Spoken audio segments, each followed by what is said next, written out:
As you probably know, the divide between the graphic designers who have a future in this industry and those who don't is widening due to AI and a few other things.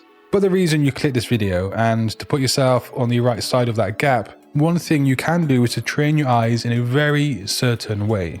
So a quick test. Here's a brief, or actually a snippet of a brief. It reads, create a social post for a modern urban brand. It should feel raw and culturally aware, not generic or overly polished. The goal is to promote a limited drop and get people to know the date of that drop, but without it feeling like a generic ad. Pretty straightforward, right?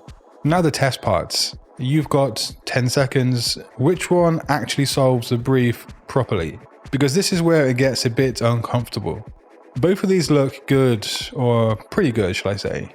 They're clean, sharp, nothing obviously wrong with them, so to speak. But one of them could have been made in about 30 seconds and no one would actually question it. The cleaner design is technically solid, but it feels like a template.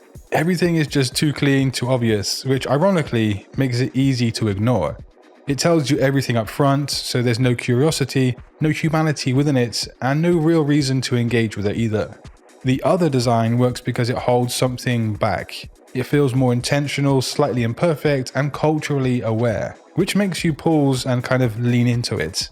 And instead of showing you the product itself, it creates a subtle sense of intrigue and meaning, and that's what actually drives attention and action here on this design and brief. And the use of yellow is a hook and a thing that might stop scrolling at 2 AM. And that difference is where the modern day graphic design divide is. But if you can't see the difference yet, that's exactly why you're here fixing it in this video. And if you can, then you're going to train your eyes even further. So let's move into this. Often, designers early on in their careers will push content to the edges of their design, often the corners, and sure, we could say it's balanced and it's clean, and the focal point is in the middle. But after landing on that focal point, the eye feels a bit stuck, trapped almost.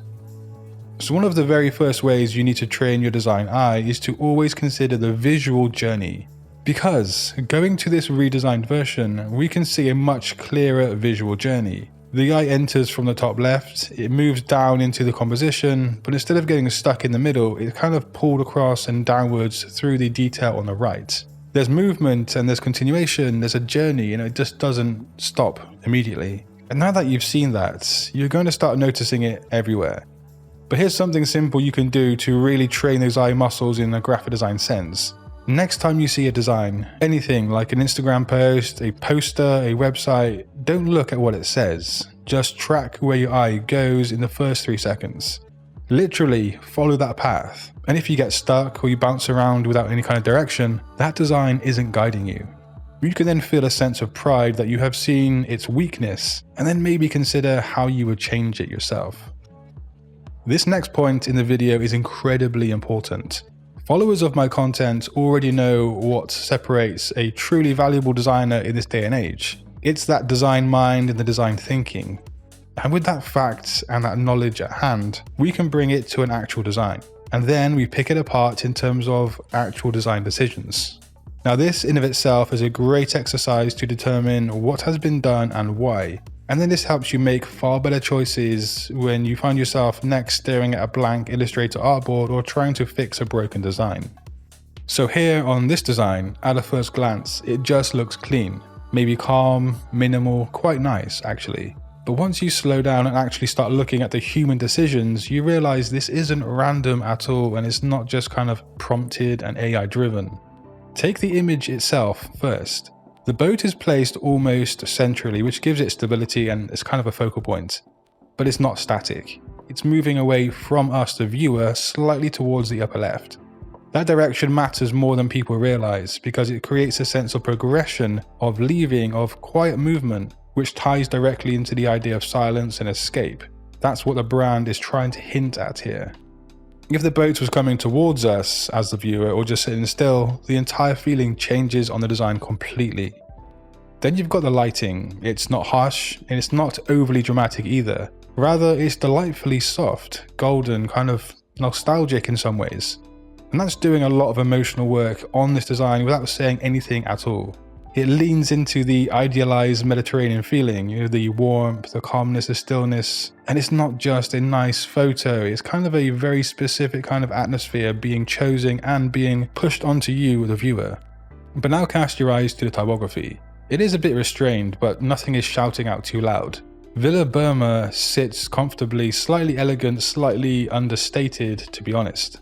The script layered over the serif adds a human touch, kind of like a signature and breaking the rules, and that reinforces that kind of sense of place, identity. But then check out the spacing. Look how deliberate the spacing is on light, silence, and sea. That is so obviously done by a designer's brain. So yeah, when you step back, this isn't just kind of a nice layout. It's a collection of small, very intentional decisions that all point in the same direction, the same visual language and message. And that's exactly what design thinking actually looks like in practice. And it's also the part AI struggles with right now because it's about choosing what should feel right and also why. And AI can design parts of this for sure, but importantly, that is only if a designer with knowledge controls it in the first place. So here's something you can take away from all of this and actually start doing it straight away too. Every time you look at a design, maybe even your own design, stop asking yourself if it looks good.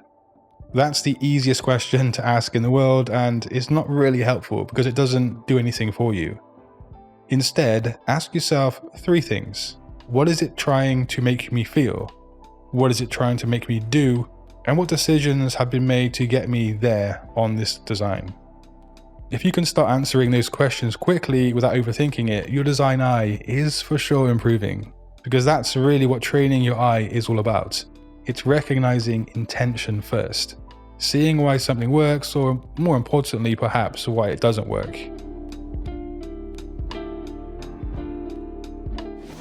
The graphic design principles are seen as the fundamental and basic aspects of graphic design. But the true test of a designer mastering them is being able to see them in use on any design and why they are being used. So if I asked you to look at this design here and identify every graphic design principle on this design, could you do it? That's the key thing. Not only identifying the principles is useful, but giving a logical reason for its use is the next level. So we could identify that we have a strong use of the principle of movement, because we have the visual graphics pointing upwards in the form of arrows. And that is matched with things like the tall buildings and the female, all of which direct movement upwards in the 3 sections. Okay, cool, but now ask why. The astute designer will realize that the message of this design is the prosperity and growth of economies in Africa. So having movement that moves or suggests an upward direction plays right into this message. So the use of movement isn't random or used to look good, it has a purpose.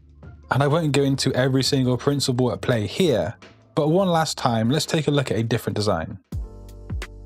So this second design for Adidas, we can see a lot of white space being used, which helps to create emphasis and hierarchy on the trainer. The answer to why is a lot more obvious on this design than the first one, and that's because the designer wants people to notice the product, which is the trainer. This is the main appeal to the audience, so it's been made intensely obvious. And if you would like to continue training your design mind in the correct way, just click one of those videos on screen. But until next time guys, design your future today. Peace.